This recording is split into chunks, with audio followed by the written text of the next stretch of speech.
हरे कृष्ण। आज के श्रीमद् भागवत के चर्चा सत्र में आप सभी का स्वागत है। हम श्रीमद् भागवत के चतुर्थ स्कंद के 29वें अध्याय talks between Narad and king Prachinabarhi पर चर्चा कर रहे हैं। कल के पूरे सत्र में हमने देखा कि इस प्रकार से मन ये इतना महत्वपूर्ण अवयव है इस पूरे हमारे ऐहिक बंधन का और मोक्ष के कारण का भी। तो ये मन ही है जिसके कारण हम इस भौतिक प्रकृति से जुड़े हुए हैं और ये मन ही है जो हमें अलग अलग प्रकार से विषय वासनाओं में गर्त कराता रहता है। तो आज के सत्र में हम देखेंगे नारद मुनि राजा प्राचीनी बरही से कहते हैं कि किस प्रकार इस मन को भगवत चेतना से पूरी तरह व्याप्त करना चाहिए। तो आइए इस चर्चा सत्र को आगे बढ़ाते हैं। ओम ज्ञानतिमिरन्धस्य ज्ञानाञ्जनशलाकया चक्षुरुन्मिलितं येन तस्मै श्रीगुरवे नमः। जय श्री कृष्ण चैतन्य प्रभु नित्यानंद श्री अद्वैत गदाधर श्रीवासादि गौर भक्तवृंद। हरे कृष्ण कृष्ण कृष्ण हरे हरे, हरे राम राम राम हरे हरे।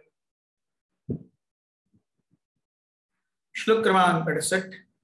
सर्विक्रमानुरोधेन मनिसेन्द्रिय गोचराः आयान्ति बहुशो यान्ति सर्वे समनसो जनाः। The mind of the living entity continues to exist in various gross bodies, and according to one's desires, one's sense gratification, the mind records different thoughts. In the mind, these appear together in different combinations. Therefore, these images sometimes appear as things never seen or never heard before. तो हम देखते हैं यहाँ प्रभुपाद या नारद मुनि basically कह रहे हैं राजा प्राचीनी बरही को कि अलग अलग जीवों में, अलग अलग शरीरों में मन अलग अलग प्रकार के उपभोगों को प्राप्त करता है। इसीलिए कई बार हमें इस शरीर में या इस अवस्था में न उपभोग किए हुए चीज भी हमारे स्मृति पटल पर उभर के आ सकते हैं। We sometimes see this. कोई चीज जो भव या मनुष्य जीवन में ऐसी चीज कोई कैसे कर सकता है, जैसे हम कभी सोचते होंगे कि अरे मैं आकाश में उड़ रहा हूं पंछी की तरह। तो मनुष्य थोड़ी ना हवा में पंख लगा करके उड़ता है, ऐसा तो नहीं होता। तो अगर मैं देख रहा हूं कि मैं हवा में उड़ रहा हूं और मैं अपने आजू बाजू में इंडिगो के बाकी पैसेंजर्स को नहीं देखता इसका अर्थ है कि मैं कभी ना कभी चिड़िया था और वो जो इम्प्रेशंस हैं वो मेरे मन में संस्कार के रूप में बहुत अच्छे से भरे हुए हैं। तो कोई बहुत ही ज्यादा छाप वाली चीज, कोई चीज जो बहुत ज्यादा सुख देती है, कोई चीज जो बहुत ज्यादा दुख देती है, कोई चीज जो बहुत ज्यादा भय करती है, so any extreme emotion is always imbibed very nicely. It is like हम जब टाइप करते हैं तो कुछ चीजों को बोल्ड करते हैं ना, हाईलाइट। सो बोल्ड या हाईलाइट करता है, दैट इज वेरी इंपॉर्टेंट। उसी प्रकार से जब कोई इंप्रेशन बहुत ज्यादा उग्र है, if there is a very intense, it could be good और कुड बी बैड, अच्छा हो या बुरा हो, कोई बहुत ही इंटेंस एक्सपीरियंस है तो वो तुरंत कैप्चर हो जाता है। इसलिए हम देखते हैं हर एक व्यक्ति मृत्यु से डरता है। क्यों? अरे इस जीवन में तो मृत्यु एक्सपीरियंस नहीं, क्योंकि एक्सपीरियंस करने के बाद बोलने के लिए कोई रुकेगा ही नहीं। तो मृत्यु से क्यों डरते हैं? इसका अर्थ है कि कहीं ना कहीं तो पिछले सारे जितने जन्म लिए हैं वहां पर मृत्यु एक ऐसी चीज है जो भयावह है और वो हमारे स्मृति पटल पर छाप छोड़ गई है। या व्यक्ति जब वय में आता है, प्यूबर्टी प्राप्त करता है, तुरंत वो काम इच्छा से, काम भोग से आकर्षित हो जाता है। ऐसे कैसे? अब तक तो कुछ नहीं था स्त्री पुरुष के बीच में, एकदम से इंटेंस अट्रैक्शन कैसे हो गया 12, 13, 14 साल की उम्र में, 13, 14, 15 साल की उम्र में ये होता है। तो अर्थात वो पिछले जन्म है, नहीं तो इस बार इस जन्म में तो यौन संबंध का कोई गंध मात्र ही नहीं है, कैसे आना चाहिए। Yes, so this is the way we see the material nature is working, life in life out. ऐसा नहीं है कि जो इस जीवन में, इस अवस्था में, इस शरीर में जो हमने एक्सपीरियंस किया है वही आता है, नहीं नहीं। तो यहां इसीलिए यहां से निकलने के लिए प्रभुपाद जी कहते हैं गुरु मुख पद्म वाक्य छिते ते कोरिया ऐक्य आर ना करी मने आशा। यस, गुरु के वचनों पर अपना ध्यान केंद्रित कीजिए, उस पर अपने मन को पूर्ण रूप से एकाग्र कीजिए। ये एक ही वचन है जो हमें इस भौतिक संसार से बाहर लेकर के जाएंगे। श्लोक क्रमांक 69। सत्वैकनिष्ठे मनसि भगवत पार्श्ववर्तिनि तमश्चंद्रमसि वेदम उपरज्यावभासते।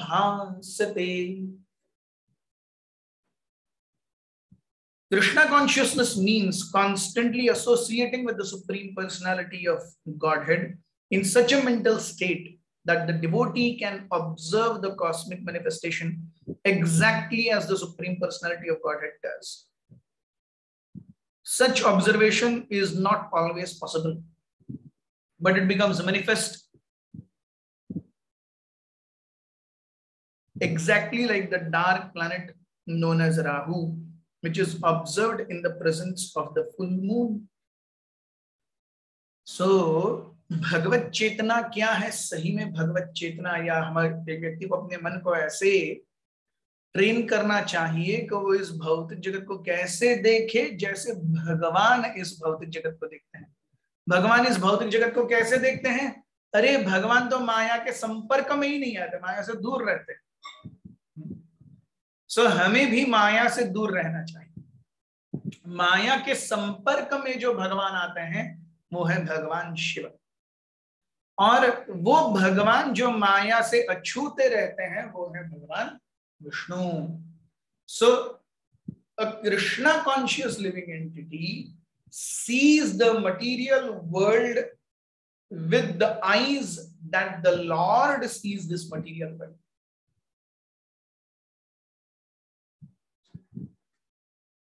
How does the Lord see this material world? भगवान भगवद गीता में कहते हैं दुखालयम अशाश्वतम मामुपैत्य पुनर्जन्म दुखालयम अशाश्वतम नाप्नुवन्ति महात्मानः संसिद्धिं परमां गताः। So the Lord sees this material world as dukkha alaya and ashashvata.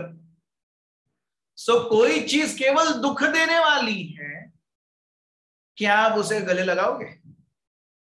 कोई अशाश्वत चीज है जो आज है वैसी कल नहीं रहेगी, क्या आप उसे गले लगाओगे?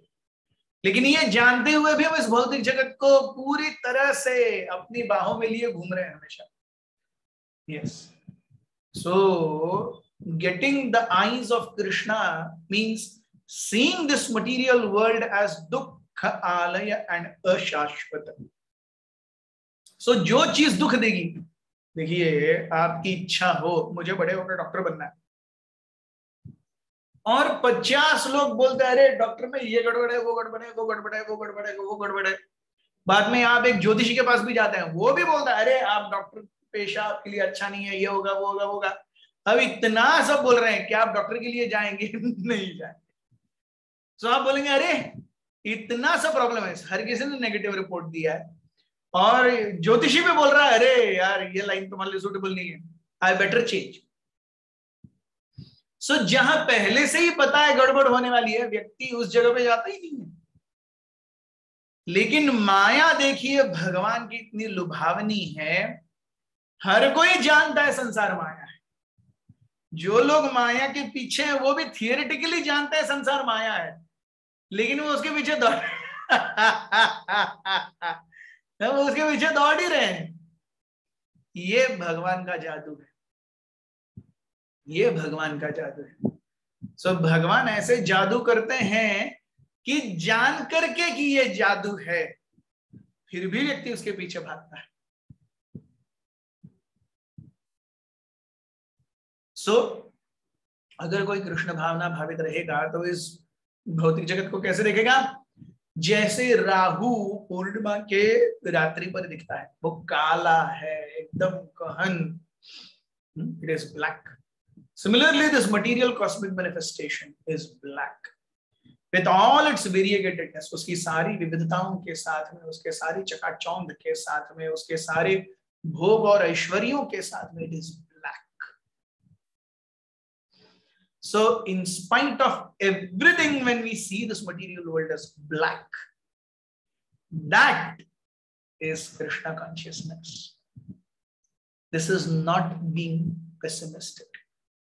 This is being realistic, according to Bhagavata, according to Narad Muni. श्लोक क्रमांक 70। नाहं ममेति भावोऽयं पुरुषे व्यवधीयते यावत् बुद्धिमनोक्ष्यार्थ गुणव्यूहो ह्यनादिमान्। As long as there exists the subtle material body composed of intelligence, mind, senses, sense objects, reactions of material qualities, consciousness of false identification, arts, relative, objective, the gross body exists as well. So जब तक ये सूक्ष्म शरीर है तब तक सब कुछ चलता रहेगा, तब तक मन, बुद्धि, अहंकार, इंद्रिया, इंद्रिय विषय वस्तु, स्थूल इंद्रिय, सूक्ष्म इंद्रिय, अहम और मम का ये प्रवास, ये सब भौतिक अस्तित्व, ये सब चलता रहेगा। सो कृष्ण भावना का मुख्य उद्देश्य है कि इस सूक्ष्म देह को इतना पवित्र करें कि इस स्थूल शरीर का त्याग करने के बाद ये सूक्ष्म शरीर भगवत धाम जाने के लिए उपयुक्त हो जाए, क्वालिफाई हो जाए, पात्रत्व प्राप्त करे। The entire business of Krishna consciousness is to give up the coverings of nescience that are spread all over this material contaminated subtle body. इसलिए हमने देखा, अगर आपको याद होगा, हम सबसे पहले, आपने अगर गीता के बारे में सुना होगा तो मोस्ट प्रोबेबली इस्कॉन में 6 डे गीता कोर्स सुना होगा। तो 6 डे गीता कोर्स में हम वो लोहा और चुंबक का बहुत सुंदर उदाहरण देते हैं कि लोहे के अंदर चुंबक के प्रति स्वाभाविक आकर्षण है, लेकिन अगर उस लोहे के ऊपर जंग लग जाए तो वो चुंबक के प्रति आकर्षण दिखाएगा नहीं, हालांकि है। तो क्या लोहा अपने लोहे के प्रॉपर्टीज भूल गया? नहीं, केवल ये टेम्पररी प्रॉब्लम है क्योंकि वहां पर जंग लग गया है। तो जंग को घीस दीजिए, जैसे ही जंग निकल जाएगी वैसे अंदर का बराबर लोहा बाहर आए। हमने देखा है लेथ मशीन वर्क्स पर भी, जब मोटे स्टील के या लोहे के ब्लॉक्स होते हैं जो ऊपर से एकदम रस्टेड दिखते हैं, उसका ऊपर का फाइन लेयर निकाल देंगे, अंदर एकदम चमकीला रहता है। वैसे ही हमारा हृदय है, ऊपर से एकदम गंदगी बैठी हुई है भौतिक अस्तित्व की, उसे धो डालेंगे कंटिन्यूअसली, उसके ऊपर कृष्ण भावनामृत का छिड़काव, वैष्णव संग, नाम संकीर्तन, सो साधु संग, नाम कीर्तन, भागवत श्रवण, मथुरावास श्री मूर्ति श्रद्धाय सेवन, ये 5 चीजों का छिड़काव करते रहेंगे। तो ये 5 चीजों के छिड़काव से हमारी सटल बॉडी, हमारे सूक्ष्म देह का मार्जन होगा। इस मार्जन के बाद जैसे रस्ट निकाला हुआ लोहा चमकता है, फ्रेश दिखता है, देखने में अच्छा दिखता है, नया दिखता है, वैसे ही हमारा हृदय भी भगवान की सेवा में तत्पर हो जाएगा, नया दिखेगा, अच्छा दिखेगा, फ्रेश दिखेगा। श्लोक क्रमांक 71। सुप्तिमूर्च्छोपतापेषु प्राणायन विघाततः निहते हमिति ज्ञानम मृत्यु प्रज्वार योरपि। When the living entity is in deep sleep, when he faints, when there is some great shock on account of severe loss at the time of death, or when the body temperature is very high, the movement of the life air is arrested. At that time, the living entity loses knowledge of identity, identifying the body with the self.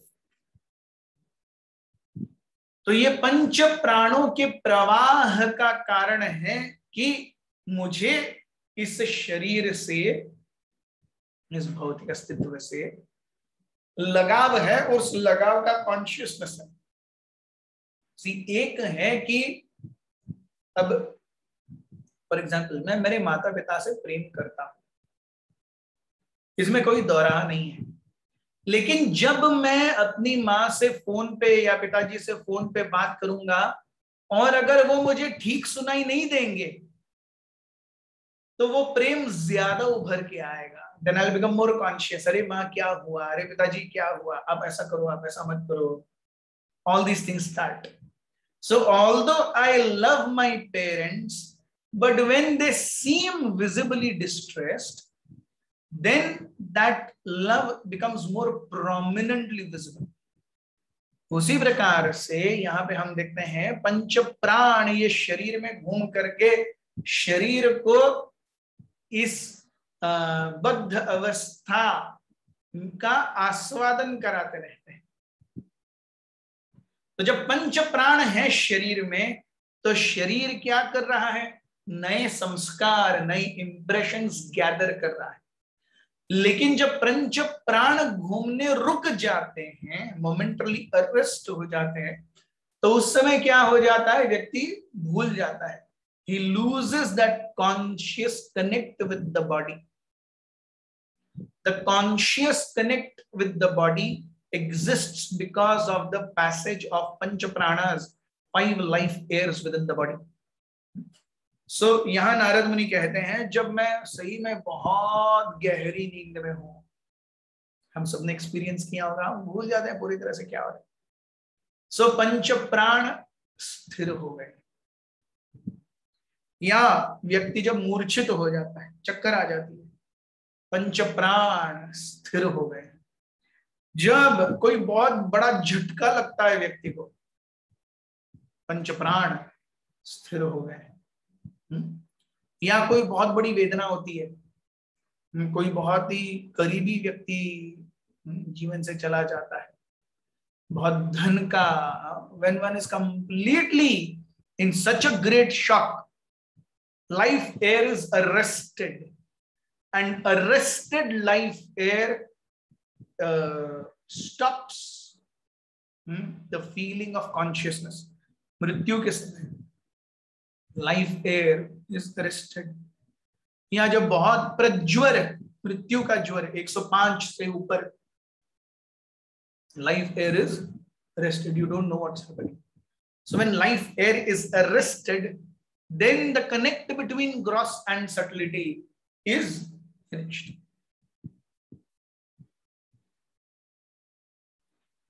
श्लोक क्रमांक 72।